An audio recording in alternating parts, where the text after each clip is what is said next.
Okay, so speaking about art today, and also, just watching one, perhaps random thumbnail in YouTube, reminded me of an issue that I spoke about quite a bit in the past, but I actually forgot about it because it's not that important, and also it relates to an issue that I really disliked, which is, am I who that I really say that I am?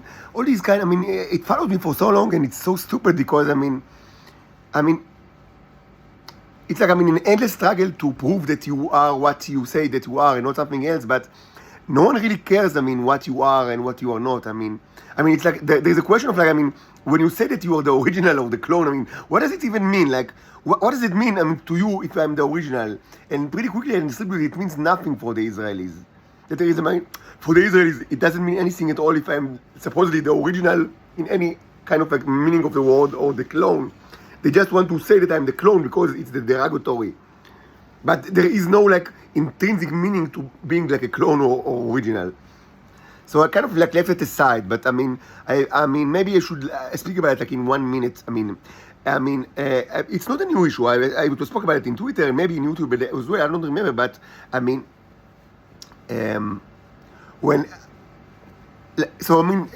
speak about Titans quite a bit, and I understood. It was an early conjecture since early 2020 that they arrived from Venus. And though, I wrote about it, pretty elaborately, and I really don't have any new information on the matter. Everything that I have to say on the matter, I already wrote it like 3 years ago, and it's quite, it was quite, I think, convincing argument that I raised why they probably are from Venus, but I cannot be sure. To that moment, I'm not sure, actually. Maybe they're from another place. I don't have any proof that they are really from Venus, and I've never been there myself. I'm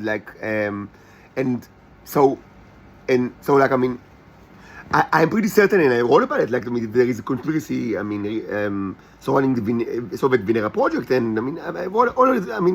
And there is issues with gravity that I spoke about, and all sorts of and historical issues, and the coalition. The kind of strange coalition in the early 60s with the Americans and the Soviets.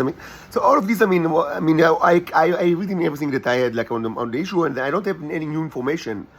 And I kind of so it's kind of a dead end, but it doesn't really matter actually because it's not of great importance to me. As I said many times, I am not from Venus, and I belong to a different species. I call myself the cherubs, and I've never passed any gate to nowhere, including not to Venus.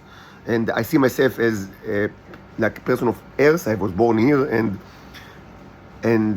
as I said many times, the presence of the cherubs in Earth is not a new thing at all.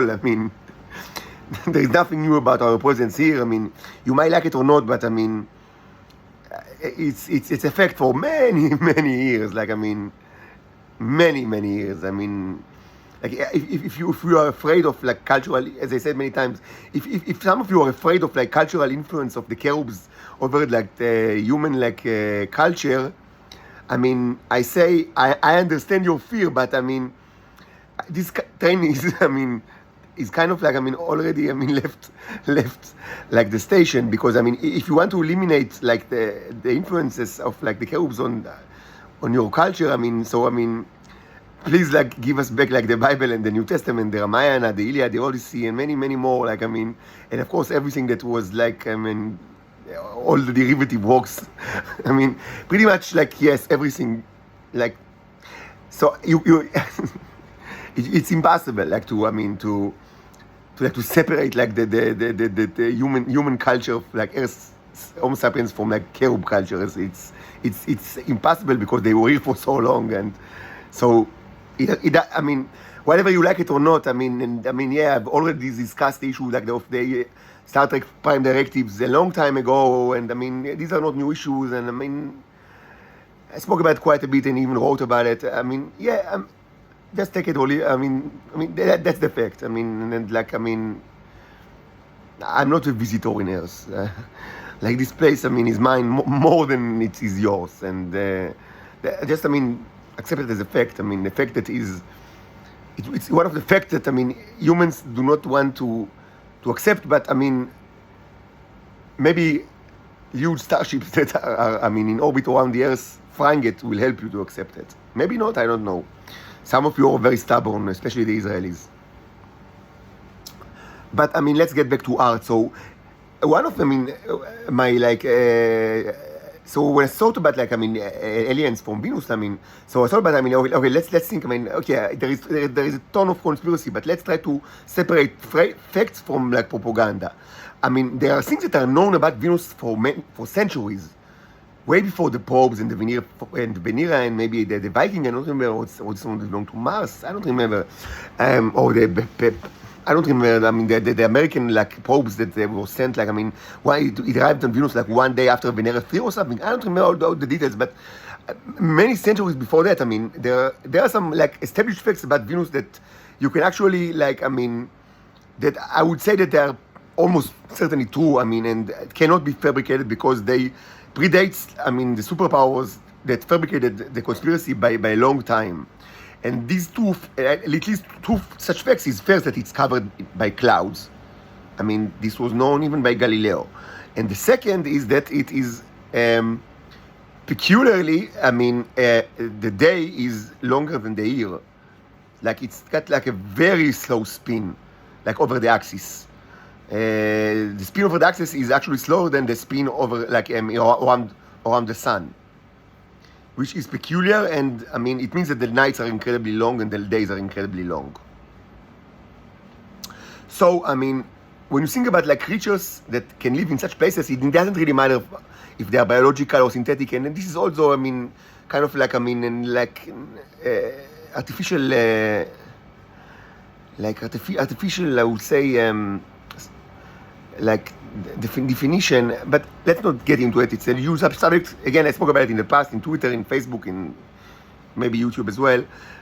But it makes sense that they, in one thing at least, they should be, I would say, probably, in one aspect, it's probable that they are different than humans, at least in one thing. And this is vision, because humans, first of all, humans as mammals are incredibly dependent on their vision. And this is something that is not typical to mammals. Like, I mean, many mammals, it's actually very typical for mammals to like depend, like I would say, 30% on vision, 30% on hearing, 30% on like, or 40% on smell. I mean, it is very common. Like, I mean, and for humans, like 90% vision, 9% hearing, and at best 1% smell, and many rely like 0% on their smell. Just, I mean, this is the way it is. There are all sorts of reasons for that, but for Titans, like for theoretical Venusians, there is a problem to be so dependent on vision, because probably even during the days they don't get so much, like, I mean, what we call flux, like, I mean, light from the sun, and probably they get it, like, I mean, in different spectrum, and in shorter spectrum, probably, I would say, which means that for certain their color vision is different than humans. This is certain, and most likely, I would say it's not only different, but it's also, at least in Earth, they should have this advantage. Maybe in Venus they have advantage because perhaps they can see like in near infrared, something that humans can do, but other animals can do actually. But I mean, I don't know. I mean, so maybe it helps them like during like the night. I mean, I don't know. But certainly in Earth, they will have impaired vision compared to humans. This is almost certain because of the night and the different wavelengths and the clouds. All of these are almost certain because they are not related to the conspiracy, because they were known for centuries. Even these issues were actually, these facts were gathered by scientists like from Age of Enlightenment, not by modern scientists like that were part of the space age, but much before that.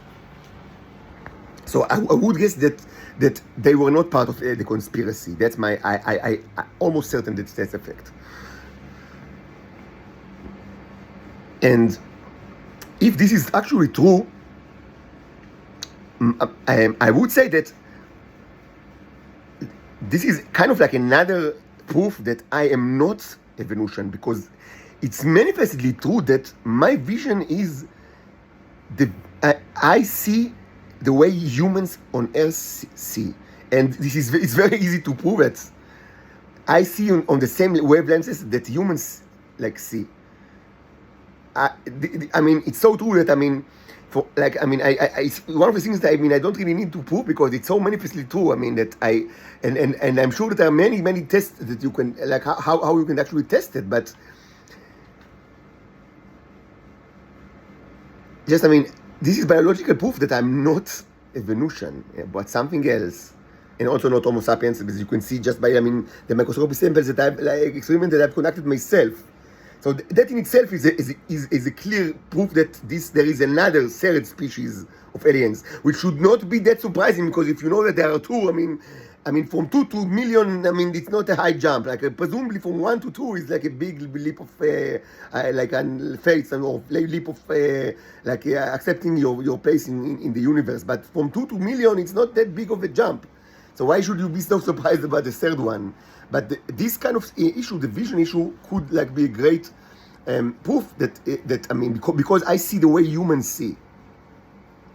Now, I try to think about okay, there are many tests for this actually, but let's say that you can't test me, that you don't have because you don't have access to me, because Israelis always lie about me, but the only thing that you can see is that you can actually evaluate are my paintings, and I have quite a few, as I said, between 50 to 100. Most of them in color, some black and white, but almost all are in color. So the question is that: can you deduce from the color paintings what wavelengths the painters actually is able to see? Because the intuitive answer is that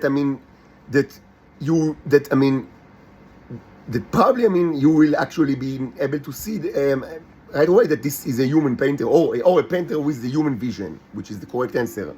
But how can you actually prove it? And this is something that I don't really. It's interesting to think about it. What can be a proof of it? If you really want to stretch it and be the devil's advocate, you can say maybe he has no color vision, and it's he picks the colors by the names on the tubes, which is highly unlikely, because almost all colors are mixed with solvents, and but just from both theoretical and biological point of view, and also there is some kind of artistic aspect to this question. It's interesting to I don't really have very rigorous answer to how can you deduce what's the wavelengths that the painter can actually see, just from the paintings, even if we have many paintings that that are his, because they serve as alien aquariums, which is quite unique in itself. Of course, these are all, as you say in Hebrew, digging too much into obvious things, because obviously, I see as humans, this is obvious. You don't really need to dig too much to it, but if you really be I want to be very theoretical about it, there are some interesting theoretical questions here. So that's it for now.